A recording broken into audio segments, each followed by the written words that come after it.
नरेश जी आपका अपना जो एक अनुभव है सर, वो क्या कहता है? एक तरफ जो बीजेपी कह रही थी कि हम नहीं लड़ेंगे और ऐसा लगा कि नहीं बिल्कुल शांत है, तो क्या वो स्ट्रैटेजिकली बीजेपी जो है वो फंसा रही थी आम आदमी पार्टी को, या वो समय ले रही थी अपनी इंटरनल तैयारी करने का? सर देखिए, सबसे पहले तो मैं जीनत जी आपके चैनल के माध्यम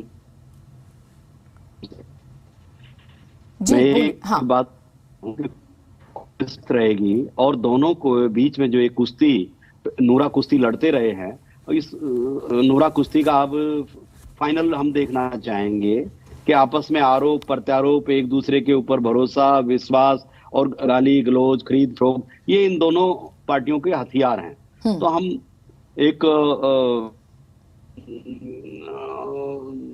थर्ड पार्टी जो है, यहाँ पर कांग्रेस एक थर्ड पार्टी है, वो इन दोनों की कुश्ती का नजारा देखना चाहेगी।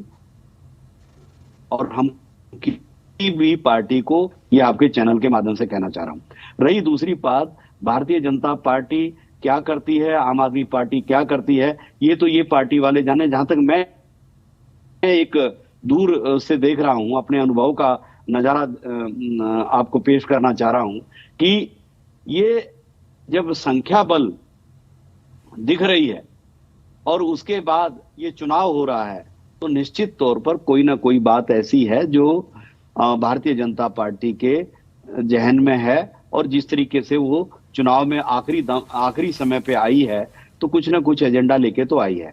ये तो प्रथम दृष्टि में दिखता है। और रही जो बात सारिका जी कह रही थी, गुप्तदान, अंतरात्मा की आवाज और लक, ये सारे के सारे वो हथियार हैं। जब भारतीय जनता पार्टी संख्या बल में कम होती है तब अक्सर यही बात करती हैं, और जब संख्या बल ज्यादा होता है तो दूसरी बात करती हैं। तीसरी बात, मैं आम आदमी पार्टी के प्रवक्ता को भी सुन रहा था और भाजपा के प्रवक्ता को भी मैंने सुना कि आज खरीद फरोख्त की बात करने वाले लोग क्यों कहीं ना कहीं असुरक्षित हैं। इसका मतलब उनको अपने पार्षदों पे भरोसा नहीं है, इसका मतलब अपनी पार्टी पे भरोसा नहीं है, इसका मतलब ये है कि कहीं ना कहीं उनको लग रहा है कि कहीं ना कहीं कोई चूक ना हो जाए। ये सब आपने देखा कि पिछले दिनों कि किस तरीके से कांग्रेस के दो चुने हुए निगम पार्षदों को किस तरीके से अपनी पार्टी में मिलाने का प्रयास हुआ, किस तरीके से वो वापिस आए। तो अगर आपका संख्या बल है तो फिर डर किस बात का?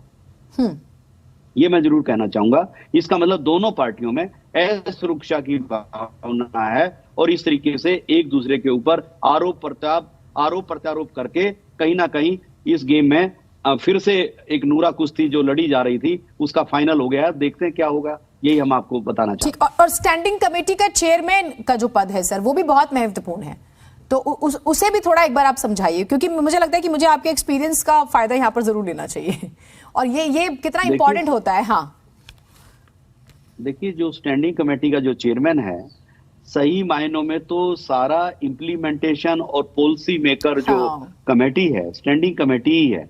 जो भी चीज है वो स्टैंडिंग कमेटी के माध्यम से ही वो पास होती है।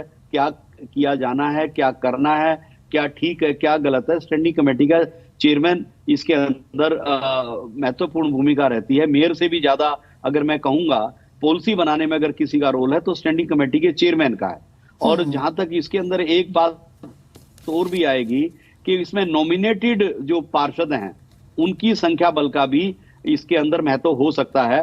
और इसके ऊपर भी दिल्ली के लेफ्टिनेंट गवर्नर को एल्डरमैन को नॉमिनेट करना है। मैं तो आपके चैनल के माध्यम से दिल्ली के एलजी को कहूंगा कि तीनों पार्टी के कार्यकर्ताओं को वो जगह दें नॉमिनेशन में, ये मैं आपको कहना चाहूंगा। अभी तो वो भी तस्वीर साफ नहीं है कि पहले 3 निगम थे तो 30 एल्डरमैन थे, एक निगम की तरफ से 10, तो अभी 10 रहेंगे या 30 रहेंगे? अगर आप में से किसी के पास जानकारी हो तो प्लीज साझा कीजिएगा। ठीक है, 10 रहेंगे क्या? हाँ भारद्वाज जी, नोटिफिकेशन आ गया, 10 ठीक है, तो 10 रहेंगे। तो ये भी एक नंबर है, क्योंकि नंबर्स बहुत ज्यादा जो है बहुत आसानी से लोगों को समझ में आएंगे, नहीं तो हमारी कोशिश है कि हम वो भी जो है समझाते रहें।